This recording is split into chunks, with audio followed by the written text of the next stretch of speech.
Direct Connection is made by MPT to serve all of our diverse communities and is made possible by the generous support of our members. Thank you.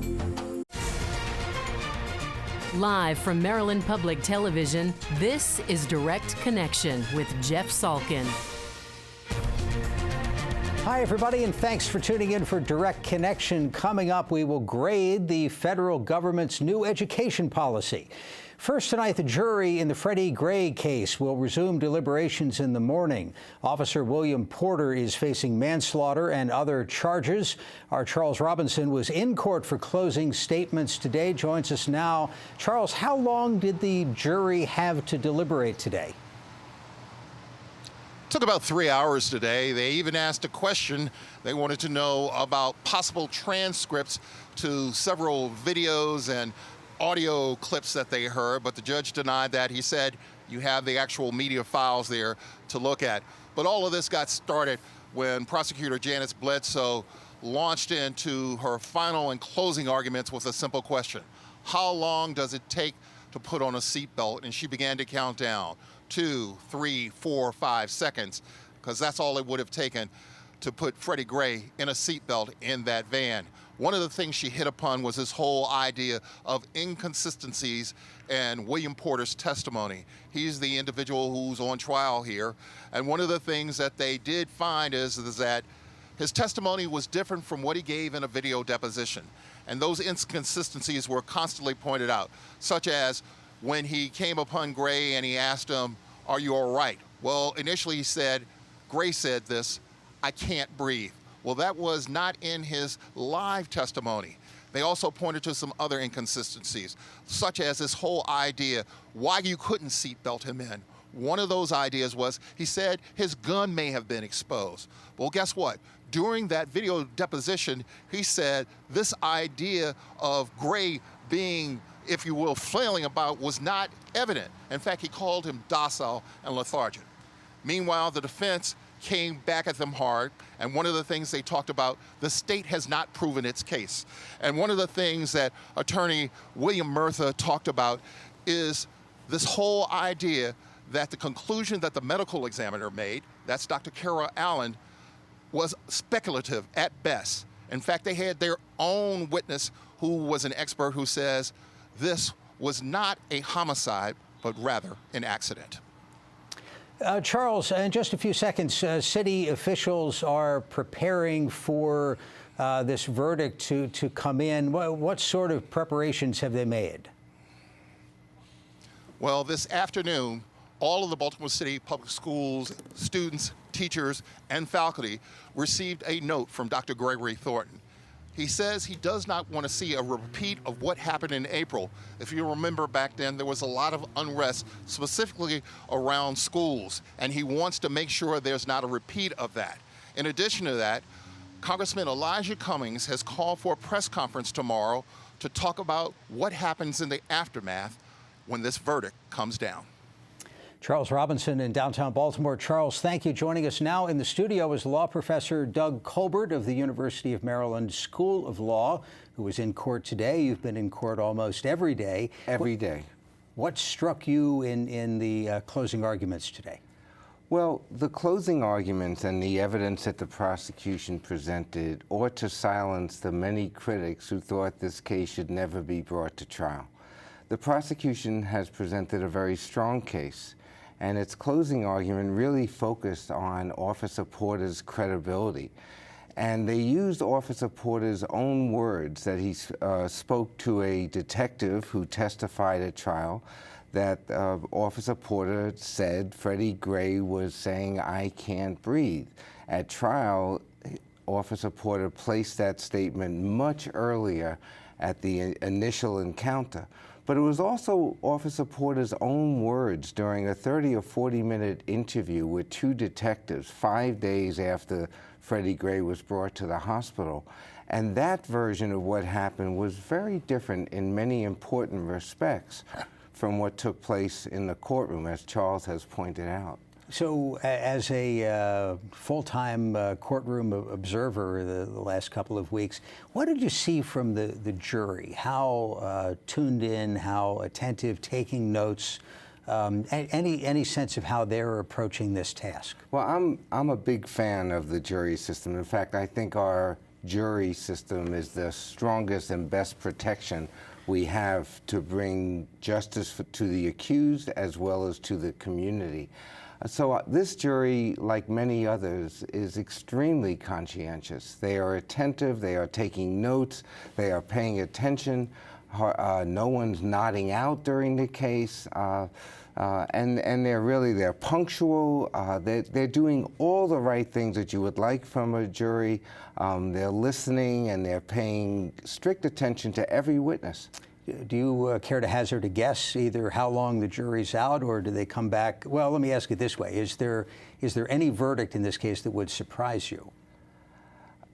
There are always verdicts that would surprise me, having watched the entire trial. I hesitate because I want the jury to be able to reach its verdict. But I think that it would surprise me if Officer Porter was acquitted on all the charges. Split verdict possibility?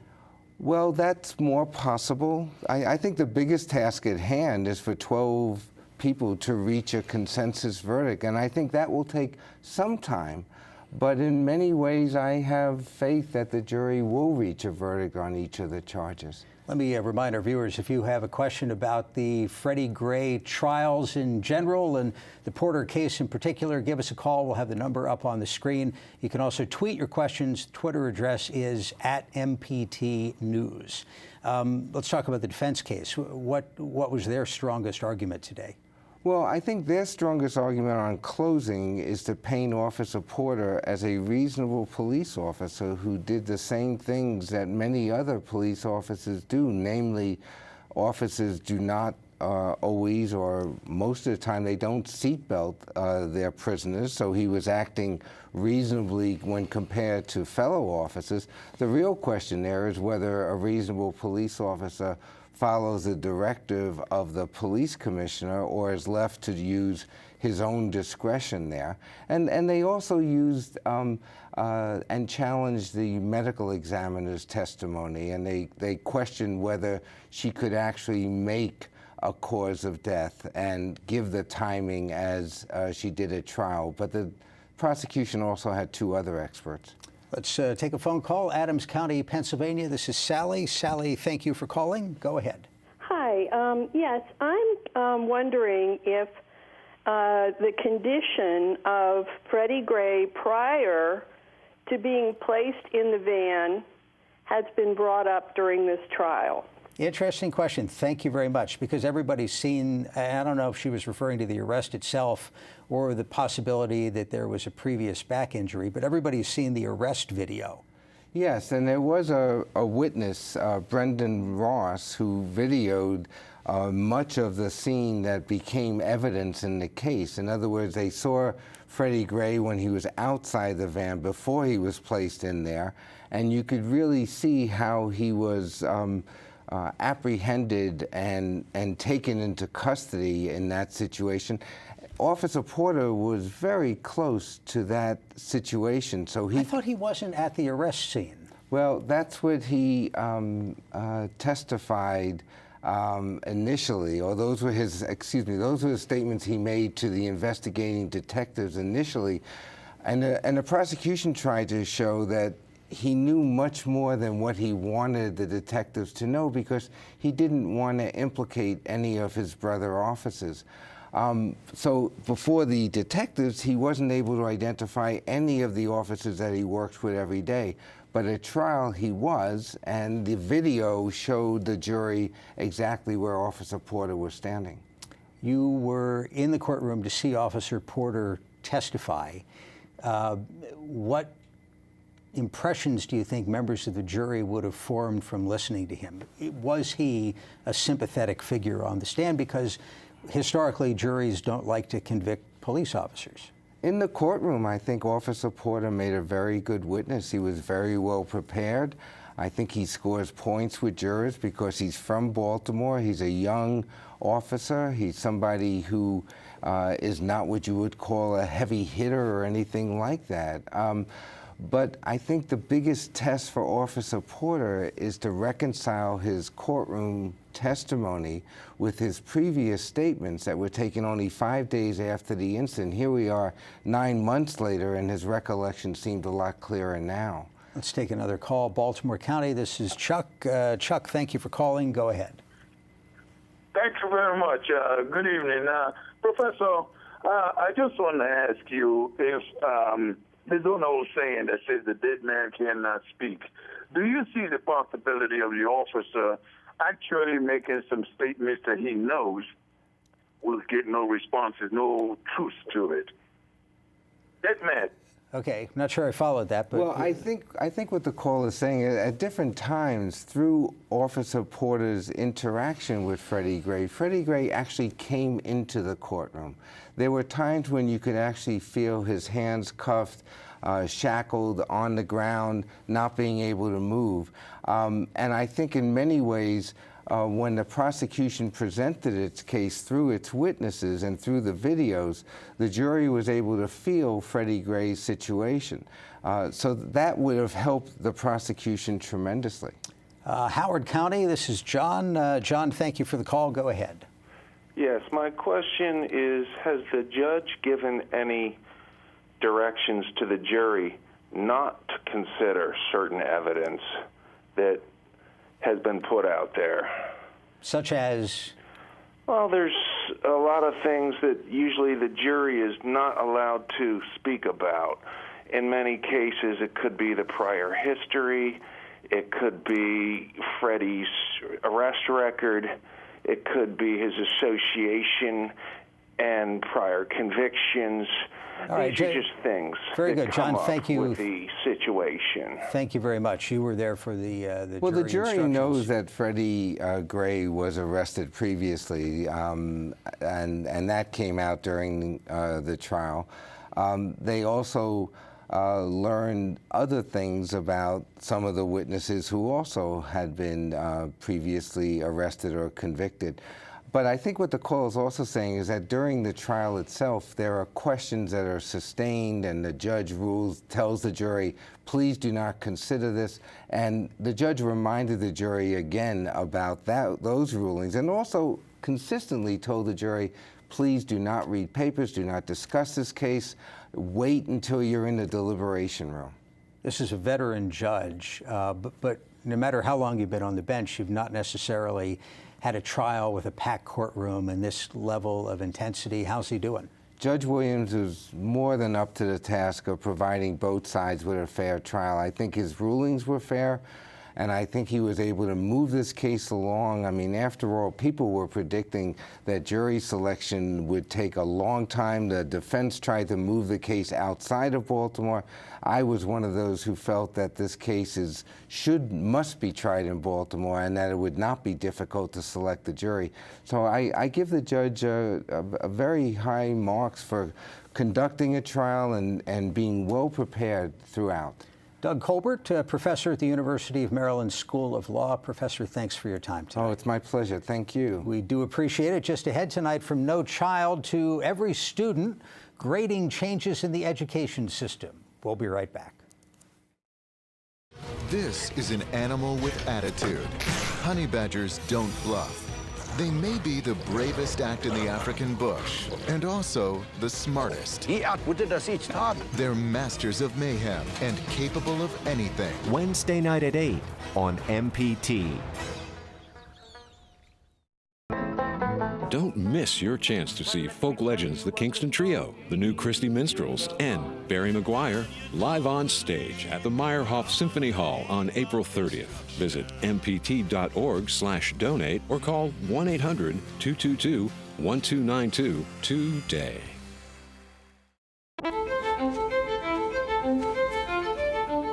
Suddenly, one moment, there's the most magical light. The Prince of Wales reveals the tradition of art in his family through the ages. No, you see, not quite spelt right there. Napoleon. You think, how did I do that? Which part of me has it come from? Tonight at 10 on MPT. Here Here's a peek at the next Chesapeake collectibles. This is a collector's dream. Wow, great buy for 50 bucks. A great buy for 50 bucks. For your $5 investment, you've walked away with somewhere between $1,200 and $1,500 in value. What's unusual about this set is to have the entire set. Have you ever had this appraised? Wow. I'm Rhea Salkin. Join me next time for Chesapeake Collectibles. Thursday night at 8 on MPT. Joining us now in the studio is David Steiner, Executive Director of the Johns Hopkins Institute for Education Policy. David, nice to see you again. Delighted to be back. So the No Child Left Behind Act is being, well, left behind, as they say. Yes. And now we have Every Child Succeeds, which is equally aggressive in titling. What does it do? We like to call it aspirational, since I doubt whether, sadly, every child will succeed. Maybe the vast majority will succeed. We will live in hope. Right. Essentially what this does is to take much of the work that the federal government was doing and putting it in the hands of the states. The states will now be responsible for their own education accountability. It is they who will decide, for example, how much a test will count. They who will decide what standards to use. Now, you're an education expert, former superintendent, not a political expert, but that's been a long-held dream of the Republicans to get the federal government out of education. Yes, they have only succeeded, I would say, 50% of the time. What I mean by that is that many of the things that the Democrats believe in are still there. For example, the states will have to report on the performance of different subgroups of children. They will have to report on the performance of low-performing schools, of high schools, where fewer than 2/3 of the students graduate. So the reporting mechanisms are very much what we saw before. They have not gone away. The change is that the federal government won't be defining in detail how the states will deal with those problems. Another big thing from what I've read so far of a 1,000-page sweeping piece of legislation is something that teachers' unions have wanted, and that is removing the link between test scores and teacher compensation. Indeed. If one was to point to one major change, that would be it. The states are, of course, allowed to continue to do teacher accountability based on test scores, but they do not have to. And that, as you point out, was perhaps the strongest claim against the current situation made by teachers' unions. And it was the alliance, in many ways, between those teachers' unions and the Republicans that I think lies behind much of the work of this act. Let me remind our viewers, if you have a question, give us a call. The number's up on the screen, or tweet your questions at MPT News. What made No Child Left Behind so unpopular? I think it was two things. One, there was a sense, fair or not, of federal overreach, a sense that the United States Secretary of Education was reaching into the classroom, telling you what standards to use, trying to prescribe exactly how we measure teacher performance, giving incentives for taking on particular forms of academic standards. That was part of it. And then the second was a sense, I think, that in this very diverse country, in this country where federal dollars only, after all, account for about 7% of our overall public education spending, that the balance was wrong. That is, that the states who are in charge of education by default in the United States Constitution, it does not mention a federal role, that the states had lost something of their priority in terms of defining educational activity. And Maryland's state constitution does mention a Indeed, state as role many do. for education. As many so do. For the people running the State Board of Education, the local county boards of education, what is this going to mean? What this means is they will have to make a lot of decisions that were, in the previous situation, made for them by the federal government. For example, in their accountability system, if a school does poorly, if it's one of the 5% lowest performing schools, what are they going to do about it? The feds are still going to give them some money, as before, but the federal government is not going to tell them how to spend it. They will have to put a plan together that they bring to Washington, but by and large, it will be their plan, and in the end, Washington is likely to say, go ahead. Let's talk to Maria in Baltimore County. Maria, thank you for calling. Go ahead. Yes, I'm wondering if this new policy, Every Child Succeeds, will also do away with Common Core. I've been told that this Common Core, from many teachers, have said that it does not serve the students well. Maria, thank you so much for the phone call. And Common Core didn't originate with the feds, but the feds pushed it? That's right. What happens now? The feds, it's a really good question from your watcher. The feds made Common Core essentially part of the incentive for something that they wanted to do, namely to give money to the states on a competitive basis. Now the states can decide whether they want it or not, free of any consequences from the federal government. To put it bluntly, they could introduce a completely different set of standards so long as they can show that those standards have some relationship to a college readiness at the end of high school. But how to define that college readiness, what standards to pick, are completely now up to the states. And if the level of testing remains more or less unchanged, the question is, what's the test? Exactly. Just what is being tested, because everybody is still going to teach to that to some degree. Right. Exactly. And that's not standardized nationwide. Indeed not. There are two testing consortiums. Maryland is in one called PARC. Others are in something called Smarter Balanced. Whether the states stay in those consortiums, whether they choose to do their own tests, that's entirely up to them. One thing they must do, as you point out, is still test every child from grades 3 through 8 in English and mathematics and science 3 times, and then in high school once in English and mathematics. That they must do. But the nature of the tests, that's up to them. Baltimore County, this is Rob. Rob, thank you for calling. Go ahead. Hi, Jeff. Thank you for taking my call. You bet. I was just wondering, it kind of looks like that there's been kind of a train wreck, maybe in education, and, you know, I'd like to have the expert voice his opinion. Is this better and more disciplined than No Child Left Behind, or have we changed and gone almost in the opposite direction? Rob, thank you, sir. Great question. We get good questions. Terrific. So first of all, I don't subscribe to the train wreck thesis. High school graduation rates are up across the country. The performance of underprivileged children is somewhat up, though nothing like as much as we need it to be. So there have been some successes. Secondly, I think the risks here are high. What are they? Essentially that we will once again have an enormous difference of state standards, so that the state you happen to be born into may have a very different sense of what it means to do good work as a student than the state next door. And so what we're saying to each state is, it's up to you. Please do your best. You have to report out to us. But what you define as good work by students is, in the end, going to be up to you. We hope for the best, but historically, we have seen very different levels of academic rigor in different states. And the worry, and it's a worry I share, the worry is that enabling states to go their own way will produce some terrific results, innovations, exciting possibilities in some states, and others may take their eye off the ball. You do also feel for the kid whose family moves a lot. We have a mobile society. Absolutely. Somebody finishing up grade 5 here and starting grade 6 in California could be on a completely different track.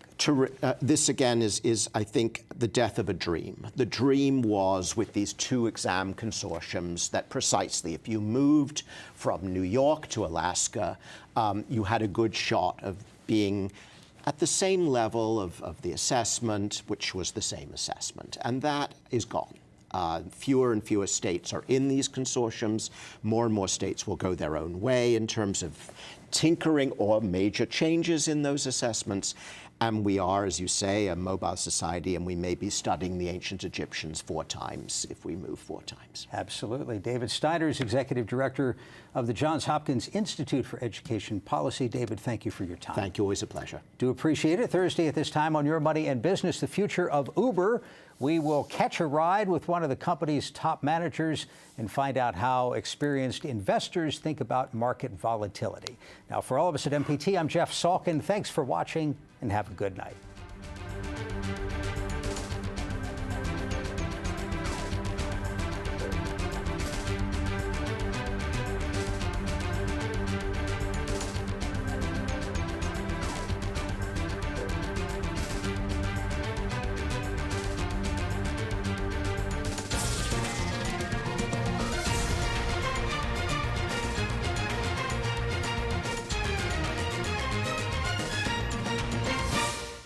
This program was made by MPT to serve all of our diverse communities.